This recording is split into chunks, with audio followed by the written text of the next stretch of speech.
and welcome back to another episode of the PPC's Research in Brief. I'm Nami Surendranath, a media intern at the Center, and today I'm here with Julie Reynolds, Research Fellow in Residence in the Health Policy Research Program and Assistant Professor in the Department of Preventive and Community Dentistry. Thanks for joining me. So tell us a little bit about your role at the PPC. You mentioned my title. I have dual appointments at the College of Dentistry and the Public Policy Center. And so my field is in oral health policy research or dental related policy. And that's what I do in terms of my research, and that's where my passions are. What does your work currently focus on, and how do you plan to expand on that in the future? I work in the field of health services research broadly, which includes things like access to care for underserved populations, in particular, quality of care, looking at equity issues in kind of disease distribution and access. And so that's kind of where I live in a broad sense of research, but current and recent past projects have focused on things like Medicaid dental policy. So for in-state Medicaid programs, Medicaid is a program that covers people who are low income, right? Children and adults.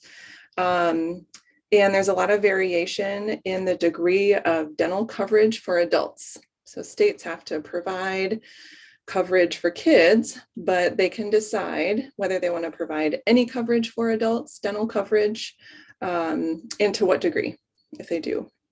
And so some of my work is looking at the impact of that variation in dental coverage in terms of access, both for adults and potential spillover effects of those policies on the kids of those people.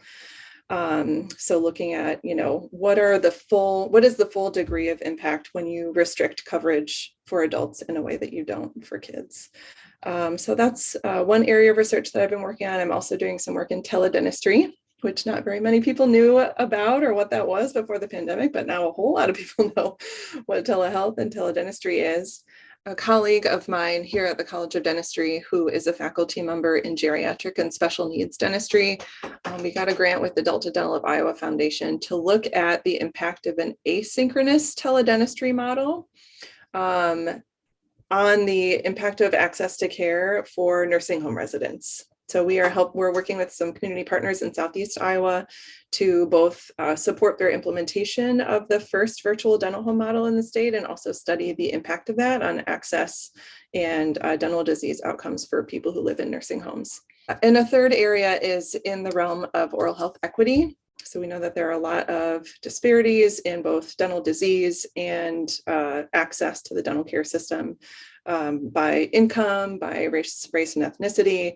And so looking at the degree of those inequities, both by age and, looking at where successes have been, we have seen a greater degree of equity in accessing the oral health care system for low-income kids, for example, but not that same degree for adults or older adults. So trying to explore, where are the areas where inequities exist within dental care delivery, and, how can we reduce those?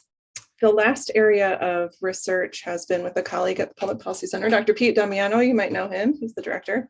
He and I have had an ongoing project for the last several years to develop a patient-centered dental home model with a couple of, you might have heard about this from him, but the vision for this model is a couple of things. One is to increase or facilitate the ability of dental care to become integrated with medical care, and also to increase the use of quality measurement and improvement in dentistry.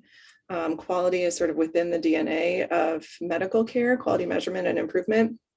But that's something that on the dental side is just not used to the same degree. And so it's time for, our care systems to learn from medical and adapt, not make the same mistakes that, the medical side has. And so we're sort of adapting some models and some lessons learned from medical into dentistry. And lastly, what motivates you to do this work?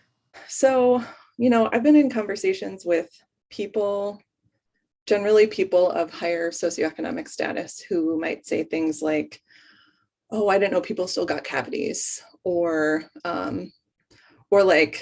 have kind of a confused face when I talk about working on access to care for people who can't access dental care. And so what I think that means is that in general, dental disease has become a badge of poverty and something that people who have had means their whole lives don't understand the impact of poor oral health and dental pain and not being able to find a dentist who takes their insurance.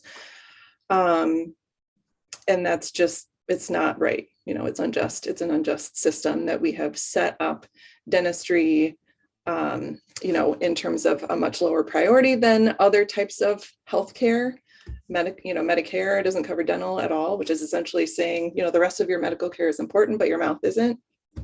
And we've set up a two-tier system for high-income people and low-income people, and the degree to which they can access the care that they need, and just in terms of oral health outcomes in general. So that's really what motivates my work. Thanks, Julie, for joining me on this episode of Research in Brief. I'm Nami Surendranath. We'll see you next time.